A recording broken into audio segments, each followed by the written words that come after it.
വീണ്ടും ഒന്നിക്കാൻ NSSും SNDPയും ഐക്യത്തിന് മുൻകൈയെടുക്കുമെന്ന് വെള്ളാപ്പള്ളി. യോജിക്കേണ്ടവർ യോജിക്കേണ്ട സ്ഥലത്ത് യോജിച്ചേ തീരും. അത് നിയതിയുടെ ഒരു നിയമമാണ്. കാലഘട്ടത്തെ ഇന്നത് സ്വീകരിക്കാൻ അതിന്റെ ഉൾവിളി ഇന്നുണ്ട് താനും. ഐക്യം കാലഘട്ടത്തിന്റെ ആവശ്യമെന്ന് സുകുമാരൻ നായർ. താല്പര്യമുണ്ട്. കാരണം ഈ കാലഘട്ടത്തിന്റെ ആവശ്യമാണ് എന്ന് മനസ്സിലാക്കുന്നു. ഐക്യം തകർത്തത് ലീഗ് എന്ന് വെള്ളാപ്പള്ളി, യോജിക്കാതെ സുകുമാരൻ നായർ.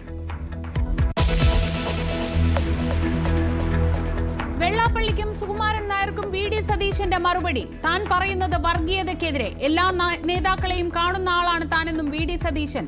വെള്ളാപ്പള്ളിയുടെ ലീഗ് വിരുദ്ധ പരാമർശം തള്ളുന്നുവെന്ന് ലീഗ് കരുതലോടെ പ്രതികരിച്ച് തിരുവഞ്ചൂർ.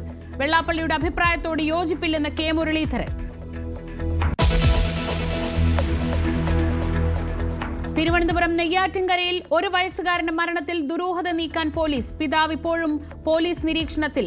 കുഞ്ഞു കുഴഞ്ഞു വീണ് മരിച്ചത് പിതാവ് നൽകിയ ബിസ്ക്കറ്റ് കഴിച്ചതിന് പിന്നാലെയെന്ന ആരോപണം. ഫോറൻസിക് ഫലം നിർണായകം. ബസ്സിൽ വെച്ച് ലൈംഗികാതിക്രമം നടത്തിയെന്ന് യുവതി ആരോപിച്ച യുവാവ് ജീവനൊടുക്കി. തിരക്കുള്ള ബസ്സിലെ ദൃശ്യം യുവതി സോഷ്യൽ മീഡിയയിൽ പ്രചരിപ്പിച്ചതിന് പിന്നാലെ ആത്മഹത്യ. മരിച്ചത് കോഴിക്കോട് ഗോവിന്ദപുരം സ്വദേശി.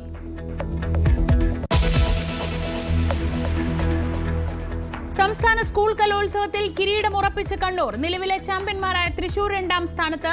സമാപന സമ്മേളനത്തിന് മോഹൻലാൽ.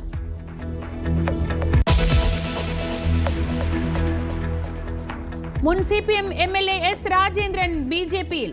മാരാർജി ഭവനിലെത്തി അംഗത്വം സ്വീകരിച്ചു. BJP പ്രവേശനത്തിന് ഉപാധികളില്ലെന്ന് S രാജേന്ദ്രൻ.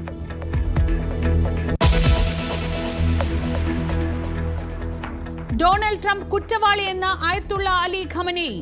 ഇറാനിലെ പ്രക്ഷോഭങ്ങൾക്ക് കാരണം US-ഉം ഡൊണാൾഡ് ട്രംപും. US സേനയ്ക്കെതിരെ കടുത്ത ഭീഷണി മുഴക്കി റെവല്യൂഷണറി ഗാർഡ് കോപ്സും. SMS സേവനങ്ങൾ പുനഃസ്ഥാപിച്ച അധികൃതർ. ഇറാനിൽ നിന്നുള്ള ഇന്ത്യക്കാരുടെ മടക്കം തുടരുന്നു.